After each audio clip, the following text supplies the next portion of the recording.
Kita jalankan pelan-pelan dulu mobil ini untuk sedikit beradaptasi. Karena begitu masuk ke dalam kabinnya, di balik setir Anda akan melihat tonjolan di kap mesin yang membuat mobil ini terasa sangat lebar. Dan itu juga bukan tipuan karena mobil ini pada faktanya juga memang sangat lebar. Dia di atas 1,8 meter dari kanan ke kiri dan itu akan membuat sedikit kerepotan pada saat masuk ke gang sempit. Untungnya mobil ini dilengkapi dengan kamera yang sangat banyak. Dia memiliki kamera mundur untuk kita parkir, kamera samping kanan kiri, kamera depan, dan keempat citra dari kamera itu bisa disatukan menjadi sebuah citra virtual seolah-olah dari atas mobil sehingga memudahkan kita bermanuver saat di jalan.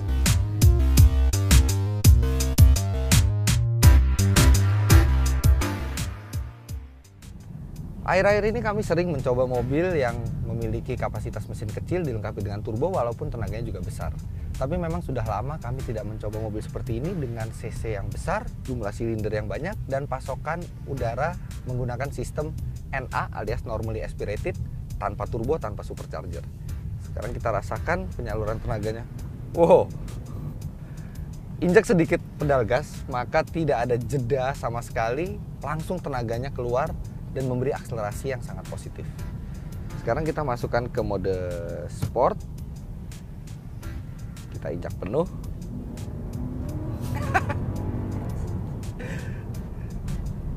Nm, tenaga yang sangat besar dipadu dengan 390 dk.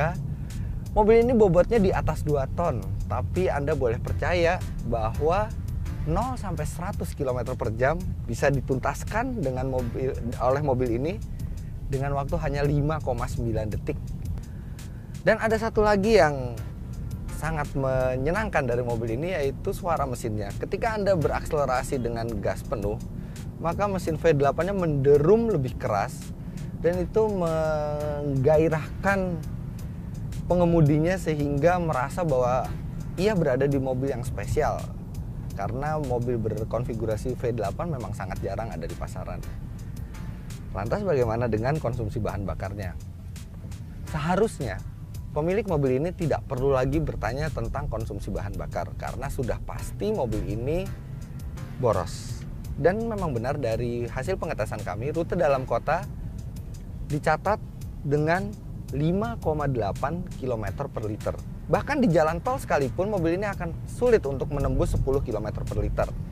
Dengan tangki bahan bakar sekitar 80 liter, maka Anda hanya bisa berjalan tidak sampai 500 km dengan tangki bensin penuh. Bahkan untuk memenuhi kembali tangki bensin, Anda juga membutuhkan uang sekitar 1 juta rupiah.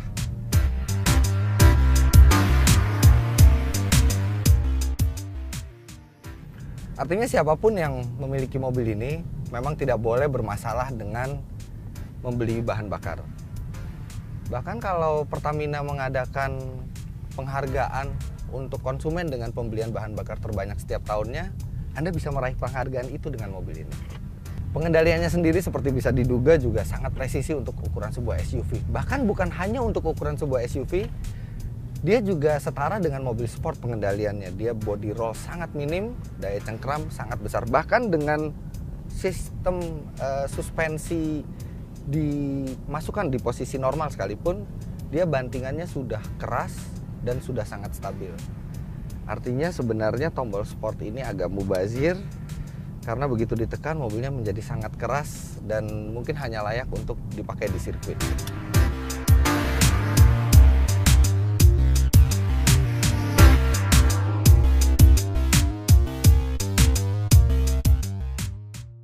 Secara overall memang Infiniti FX50S bukan mobil yang ramah lingkungan dan itu bukan sebuah kesalahan karena memang dari awal mobil ini tidak dirancang untuk memenuhi tuntutan para pecinta lingkungan. Mobil ini diciptakan untuk orang yang memiliki passion, orang yang sangat cinta otomotif dan di mana penggunaan bahan bakar yang lumayan boros bukan menjadi masalah untuk konsumen targetnya. Lantas sebenarnya siapa yang menjadi target konsumen dari mobil ini? Saya mempunyai 2 contoh orang di luar negeri yang layak memiliki mobil ini. Yang pertama adalah Sebastian Vettel, juara dunia F1 yang kebetulan juga menjadi ambassador atau duta dari Infiniti FX. Bahkan ada salah satu tipe Infiniti FX yang memiliki Vettel Edition.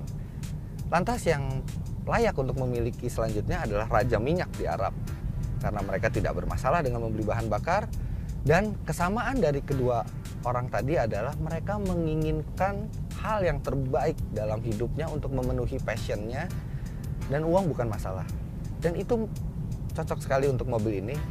Harganya sendiri 2 miliar rupiah, dan itu juga masih akan dibebani lagi oleh operational cost yang lumayan mahal dari mobil ini. Tapi ketika Anda memakai mobil ini, maka Anda akan memiliki citra yang berbeda di jalan. Kalau orang mengerti mobil ini, maka Anda akan terlihat seperti orang yang benar-benar mengedepankan passion, yang mengutamakan keasyikan berkendara tanpa perlu terlalu khawatir dengan masalah ekonomis yang itu membuat citra Anda sedikit terangkat di jalan.